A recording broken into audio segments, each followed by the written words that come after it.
Alors, connecter AWS et Azure de façon sécurisée, c'est un défi assez classique dans le monde du multi-cloud. Aujourd'hui, on va décortiquer ensemble, pas à pas, toute la partie configuration côté AWS. L'idée, c'est de rendre tout ça vraiment limpide. Ok, voilà le programme. D'abord, on va voir pourquoi on connectait ces clouds. Ensuite, on choisira la bonne passerelle. On passera à la configuration pure et dure.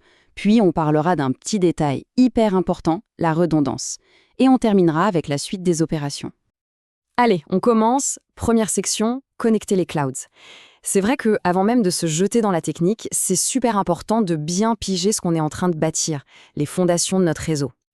En fait, il faut vraiment s'imaginer qu'on construit un pont privé, totalement sécurisé, entre notre infrastructure AWS et celle d'Azure. C'est ça, un VPN site-to-site, ni plus ni moins, un tunnel direct et chiffré entre deux adresses IP publiques. Mais alors, concrètement, quel est le but de cette première étape? Eh bien, c'est un peu un jeu de construction. Pour pouvoir monter la partie côté Azure, on a absolument besoin d'infos qui, elles, ne peuvent être générées que par AWS. Et ces fameuses infos, ce sont les adresses IP publiques de notre passerelle. Sans ça, pas de connexion possible tout simplement. On en arrive maintenant à un point de décision. Et c'est un point clé, parce qu'AWS ne nous donne pas juste une option, mais plusieurs types de passerelles. Et le choix qu'on va faire va dépendre à 100% de la complexité de notre réseau. C'est là que ça devient intéressant. Alors d'un côté, on a ce qu'on appelle la Virtual Private Gateway. Le plus simple, c'est d'imaginer comme une autoroute directe entre deux villes. C'est simple, c'est efficace, c'est parfait pour une connexion point à point, pile ce qu'on veut faire entre notre VPC sur AWS et notre réseau sur Azure. Et de l'autre côté, on a la Transit Gateway. Là, on change complètement d'échelle. C'est plus une autoroute, c'est un immense aéroport international. Un hub central qui est fait pour gérer des tas de connexions en même temps, que ce soit entre plusieurs VPC, des agences distantes ou même d'autres clouds. Et voilà, ça illustre parfaitement la décision à prendre. Pour notre cas, un simple lien direct entre AWS et Azure, pas besoin de sortir l'artillerie lourde. La Virtual Private Gateway, c'est l'outil qu'il nous faut, le plus simple et le plus direct.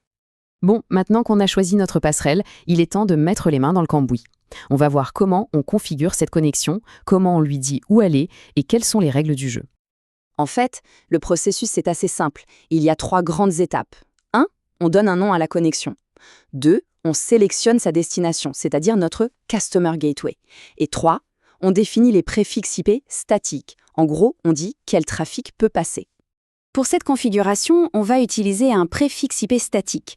C'est un peu comme si on donnait une carte routière à notre passerelle AWS. On lui dit, noir sur blanc, toutes les adresses qui commencent par 10.1.0.0, elles se trouvent de l'autre côté du pont, sur Azure.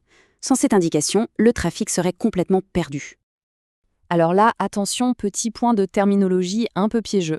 Quand on lit la doc AWS, local fait référence au côté client, donc Azure dans notre cas. Et distant, ça fait référence au côté AWS. C'est totalement contre-intuitif, je sais, mais c'est hyper important de le savoir si un jour on veut mettre en place des filtres de trafic un peu plus fins. On passe maintenant à un point qui sème souvent la confusion, mais qui cache en réalité une fonctionnalité super puissante intégrée par défaut dans le service VPN d'AWS. C'est la question que tout le monde se pose au début. Mais pourquoi est-ce que je me retrouve avec 2 tunnels alors que je n'ai demandé qu'une seule connexion VPN? L'instinct, surtout pour les gens qui font du réseau, c'est de se dire « Ah, c'est pour la phase 1 et la phase 2 de la négo IPsec ». Mais en fait, comme le dit très bien l'intervenant de notre source, ce n'est pas du tout ça, c'est une erreur très courante. Non, la vraie raison est beaucoup plus simple et en même temps beaucoup plus maligne. C'est pour la haute disponibilité.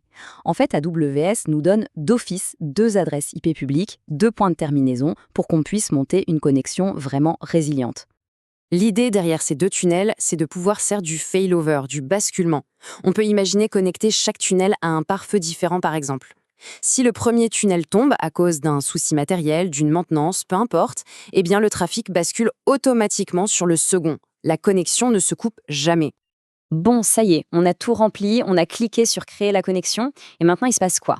On va regarder le résultat et je vais partager une petite astuce qui pourrait bien éviter quelques sueurs froides la première fois que l'on fait ça. Voilà. À ce moment précis, la partie AWS est configurée. Notre connexion VPN existe, et le plus important, c'est qu'on a enfin récupéré nos 2 adresses IP publiques. La balle est maintenant dans le camp d'Azure, mais attention, il y a un dernier piège. Et c'est là que, souvent, c'est la panique. Pourquoi? Parce qu'on regarde la console AWS et on voit le statut down en rouge. Et là, comme le dit très bien l'extrait, on a des sueurs froides, on se dit « ça y est, les tunnels sont tombés, ça ne marche pas ». Et c'est là qu'arrive l'astuce de pro. Il ne faut surtout pas paniquer. L'interface de la console AWS a souvent un temps de latence. Le statut peut afficher down pendant plusieurs minutes, alors qu'en réalité, si on lance un simple test de ping depuis l'autre côté, depuis Azure, on verra que le tunnel est déjà monté et que tout fonctionne parfaitement. Et voilà, notre côtier du pont est construit. La configuration sur AWS est terminée. Logiquement, l'étape suivante, c'est de prendre ces adresses IP et d'aller configurer la passerelle sur Azure. Mais ça nous laisse avec une question de fond pour l'avenir du multi-cloud. Comment trouver le juste équilibre entre la simplicité, comme on l'a vu avec la Virtual Private Gateway, et ce besoin absolu de redondance, de connexion qui ne tombe jamais? C'est sans doute ça le vrai défi qui nous attend.